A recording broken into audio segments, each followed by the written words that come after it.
Alors, donc ça, c'est les deux types d'authentification, stateful et stateless. Alors, après, un petit rappel sur JWT. En fait, ça, c'est quelque chose qu'on va retrouver quasiment dans tous les systèmes d'authentification. Alors, JWT, donc, c'est JSON Web Token. Donc, d'abord, c'est un standard avec la norme RFC 7519. Donc, c'est un standard qui définit une solution qui est compacte et autonome. Alors, compact, ça veut dire que toutes les données de la session, généralement de l'utilisateur, ils sont compactés dans une seule chaîne de caractères qui est compacte, c'est-à-dire dans une chaîne, on peut compacter toutes ces informations. Ben, il est autonome parce que tout simplement, une fois que j'ai ce token, ben, à chaque fois que je l'envoie vers un serveur, rien qu'à partir de ce token-là, on peut savoir qui on est, qui vous êtes, est-ce que vous avez le droit de, par exemple, d'effectuer telle opération ou pas. Donc ça, c'est la partie autonomie. Et en plus de cela, donc JWT, donc il est fiable, tout simplement parce que on peut lui faire confiance parce que le JWT possède ce qu'on appelle une signature numérique. Il est signé numériquement. Alors, la forme de JWT, donc le JWT se compose de trois parties. Donc, ça, c'est important de savoir ça. Alors, il y a ce qu'on appelle le header, le payload et la signature. Alors, en fait, le header, et généralement, ça s'écrit comme ça. Le header, c'est une chaîne de caractères. Point, c'est un point qui sépare le header et le payload. Donc, il y a le header, point, payload, point, signature. Alors maintenant, on va essayer donc de regarder qu'est-ce qu'il y a dans le header, qu'est-ce qu'il y a dans le payload et qu'est-ce qu'il y a dans la signature. Comme ça, les choses sont claires. Alors en fait, le header, donc en fait, le JWT déjà, c'est un token qui est écrit en format JSON. Alors qu'est-ce qu'on trouve dans le header? On trouve un objet JSON dans lequel on va trouver donc principalement deux informations. Le plus important, c'est d'abord c'est l'algorithme qu'on va utiliser pour calculer la signature du token. Alors ici, donc, il y a deux familles qui sont assez connues, il y a HMAC et RSA. Alors, les gens qui font de la crypto, généralement, ils connaissent ça. Donc, HMAC, donc, c'est un algorithme qui est symétrique, c'est-à-dire il utilise une seule clé privée pour calculer la signature et avec la même clé, on va vérifier la signature. Donc, on calcule la signature avec la clé privée, mais pour vérifier la signature, on utilise la même clé privée. Alors, ce qui fait que dans ce cas-là, la clé privée, il va être partagée entre l'application qui a généré le token et l'application qui va vérifier la signature du token. Alors ça, c'est pas forcément la meilleure façon. Pourquoi? Tout simplement parce que ici, donc, vous avez, en fait, vous allez partager un secret. Donc, vous savez, quand vous partagez un secret, on le dit souvent, quand on partage un secret, ce n'est plus un secret. C'est que quand vous partagez un secret, ben, il faut faire attention parce que il faut savoir comment partager les secrets et après, il faut savoir il y a des techniques qui sont utilisées, qu'il y a des outils qui sont spécialisés dans ce domaine. Et qui permettent donc de partager les secrets. Mais d'une manière générale, HMAC, bon, ça peut être utile dans des cas particuliers, mais dans la majorité des cas, plutôt, donc, on va utiliser RSA au lieu de HMAC, alors que RSA, donc, c'est un algorithme qui est asymétrique dans lequel, donc, on va utiliser deux clés. Donc, pour calculer, en fait, la signature, on va utiliser une clé privée, une clé publique. Mais pour vérifier la signature, pour vérifier si la signature est bonne, on n'a pas besoin des deux clés, on n'a besoin que de la clé publique. Ça, c'est important également à savoir. Donc, ce qui fait que le service qui génère les tokens, qui fait l'authentification, c'est lui, c'est le seul qui dispose de la clé privée. Donc, il n'a pas besoin de la partager avec les autres applications. Mais par contre, la clé publique, tout simplement, il peut la partager avec les autres applications. Et dans ce cas-là, avec la clé publique, on peut vérifier la signature. Donc là, il n'y a pas de problème parce qu'avec la clé publique, on peut pas générer de nouveaux, on ne peut pas générer de nouveaux tokens. On ne peut pas signer les tokens. Donc, ce qui fait que, en fait, même si on partage la clé publique, donc c'est pas un problème parce que la clé publique, il va nous permettre uniquement de vérifier là. Plutôt, il va nous permettre de vérifier que si la signature est bonne. Alors, généralement, ça, c'est le header. Alors, en fait, le header, donc, c'est un objet JSON, mais comme, en fait, le JWT, voilà, parfois, on a besoin de l'envoyer dans l'URL du navigateur.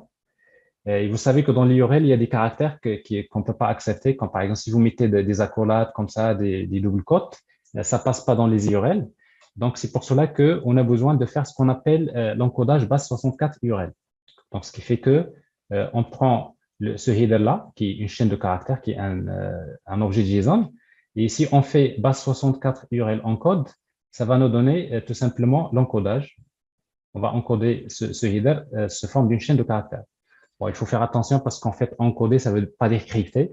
Encoder, c'est juste prendre un caractère et de le remplacer par un autre. Par exemple, dans la base 64 URL, vous voyez souvent l'accolade, ça devient un E. Et là, ici, le double quote, ça devient Y. Donc, c'est pour cela d'ailleurs que le JWT commence toujours par EY. Donc, ça, c'est souvent, c'est une façon de voir, est-ce que c'est un token JWT? Ça commence souvent par EY, tout simplement parce que ça, c'est l'encodage base 64 URL. Alors, ça, c'est pour, donc, ici, j'ai le header. Alors, la deuxième partie en fait, la deuxième information dans le token, c'est tout simplement le type, c'est souvent c'est JWT. Donc, ça, c'est les deux informations qu'on va retrouver souvent dans le header. Alors ensuite, il y a la partie la plus importante du token, c'est le payload. Alors, en fait, le payload, il contient un ensemble d'informations. C'est ce qu'on appelle les claims ou bien les revendications.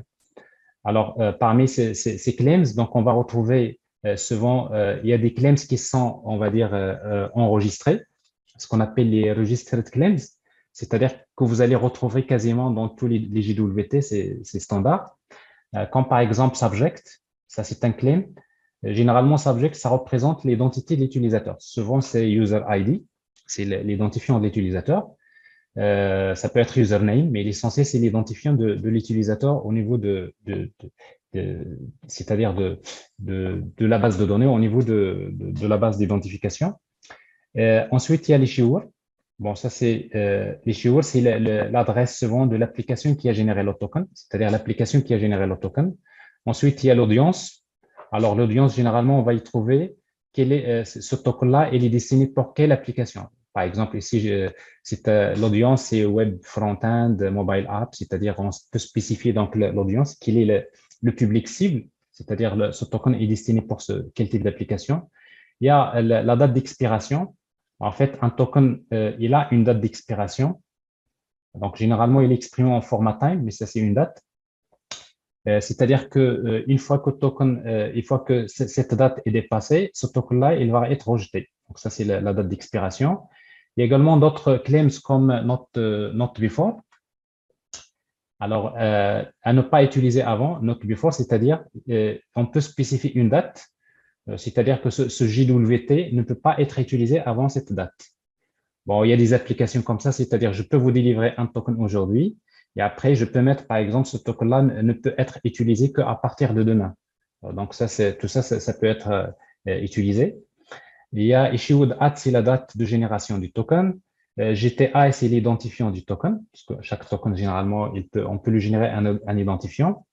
Donc, tous ces claims, c'est-à-dire ces informations-là, c'est ce qu'on appelle les registered claims.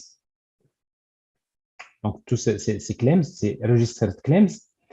Et après, par la suite, il y a d'autres claims, ce qu'on appelle public claims ou private claims. Alors, les private claims, c'est tout simplement là, vous pouvez mettre ce que vous voulez. C'est-à-dire, vous pouvez ajouter des informations qui ne sont pas standards. C'est-à-dire, vous pouvez ajouter dans le payload le nom de l'utilisateur, par exemple, les rôles.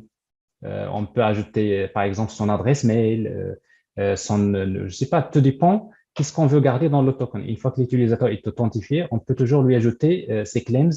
C'est ce qu'on appelle les private claims. Alors, donc, vous voyez ici donc les public, plutôt, donc, vous avez les registered claims, vous avez les public claims, et après, plutôt, il y a les private claims, et après, il y a les public claims. Bon, c'est-à-dire, c'est des claims qui sont publics, c'est-à-dire souvent qui ont un sens pour tout le monde. Par exemple, quand vous voyez par exemple email, ben, email c'est un public claim. Pourquoi? Tout simplement parce que ben, email ça a la même signification pour dans tous les contextes, mais il y a toute une adresse dans laquelle on peut trouver la liste de ce qu'on appelle les public claims. Mais ce qui est le plus important ici, donc, c'est de dire, voilà, ça, c'est ce qu'on appelle les registered claims, et après, ça, c'est les private claims. Alors, la même chose, donc le payload, il faut, donc comme on a fait avec le header, donc on va l'encoder en base 64 URL. Alors, pour l'encoder en base 64 URL, donc on va prendre ce payload, on va faire base 64 URL encode, et après, ça va nous donner également une autre chaîne comme celle-là. Vous voyez, donc ça, c'est le header du JWT. Ça, c'est le payload. Et après, qu'est-ce qui reste maintenant? Bon, en vrai dire, le payload, c'est la session. C'est-à-dire, c'est là où on place la session de l'utilisateur. Et après, maintenant, qu'est-ce qui reste? La signature.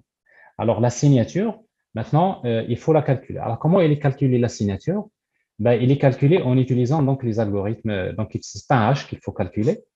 Donc, soit RSA, soit HMAC, c'est ce que je disais tout à l'heure. Alors, tout dépend de ce qui est utilisé là.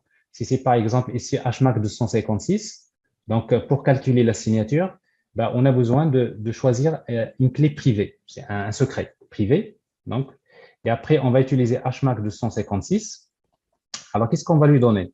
Donc, HMAC 256, il va nous calculer un hash, donc cette signature, à partir de quoi? À partir du header. Donc, on va prendre base 64 URL encode le header, c'est-à-dire cette chaîne-là, c'est le header. Point, on va lui ajouter un point. Ensuite, on va ajouter le payload en format base 64 URL. Donc, c'est-à-dire si on prend le header, point, payload, ça c'est une chaîne de caractères, comme ça. Alors, et après cette fonction HMAC 256, on va lui donner le header payload, et on va lui donner le secret privé. Et après, à partir de cette chaîne-là, il va me calculer le hash, il va calculer la signature. Donc, c'est-à-dire, il va me donner une signature et ça va donner quelque chose comme ça. Donc, ça, c'est la signature. Alors, comme vous voyez, donc, ce qui est important dans le JWT, c'est que la signature, il dépend du header et du payload. Donc, ça veut dire que si je vous donne, par exemple, le JWT, et après, à un moment donné, vous trouverez ici, par exemple, vous avez le rôle, par exemple, je sais pas, vous avez le rôle user, parce que le JWT, vous pouvez l'éditer, vous pouvez le modifier, c'est un token, donc pas de souci. Donc, si vous le modifiez, et après, quand vous allez me l'envoyer, ben, je peux savoir facilement qu'il est falsifié. Alors, comment, si vous faites une modification, par exemple, vous dites, je vais mettre au lieu de user, je vais mettre admin, comme ça, je vais tenter c'est-à-dire d'accéder à l'application avec des privilèges dont je ne dispose pas. C'est pas possible parce que tout simplement, si quand vous envoyez votre quand vous envoyez donc le token, vous allez envoyer donc le header et le payload. Alors faites la signature. Alors la signature, alors c'est la signature que je vous ai c'est-à-dire quand en fait je vous ai donné ce JWT parce que ça c'est le JWT. Donc, il contient le header, le payload et la signature. Ben, cette signature-là, elle est calculée en utilisant une clé privée. Donc, je suis le seul à la connaître. Donc, vous, si vous tentez de modifier, par exemple, le payload, donc voilà, vous allez me donner donc un header et un payload. Vous l'avez modifié. Alors, qu'est-ce que je vais faire pour vérifier la signature? C'est très simple. Quand vous m'envoyez le token, je fais encore l'opération HMAC. Je vais prendre le header et le payload et je vais calculer la signature. Avec cette clé privée, ben, ça va me donner une signature S2. Et après, donc, je vais tout simplement comparer la signature que vous avez envoyée, qui est la signature de base, avec celle que j'ai calculée. Ben, si je trouve que ces deux signatures sont différentes, ben, ça veut dire qu'il y a quelque chose qui a changé dans le JWT. Après, on peut le rejeter. Alors, ça, c'est un détail. La même chose, donc, je ne vais pas trop m'arrêter là-dessus parce que ce n'est pas ça l'objectif. Mais ça, c'est fondamental. Donc, il faut connaître, parce qu'il y en a beaucoup qui utilisent les JWT, mais ils ne prennent pas le temps de savoir qu'est-ce qu'ils contiennent. Donc, cette notion de header, payload, signature, il faut savoir chaque partie à quoi ça représente quoi. Alors, donc, est-ce que c'est clair? Est-ce que vous toujours me recevez un petit OK, s'il vous plaît, avant de passer à l'étape suivante?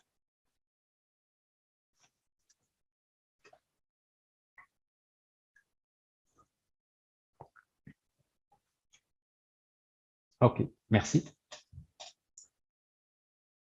Merci Anas. Voilà. Parfait, très bien, très bien.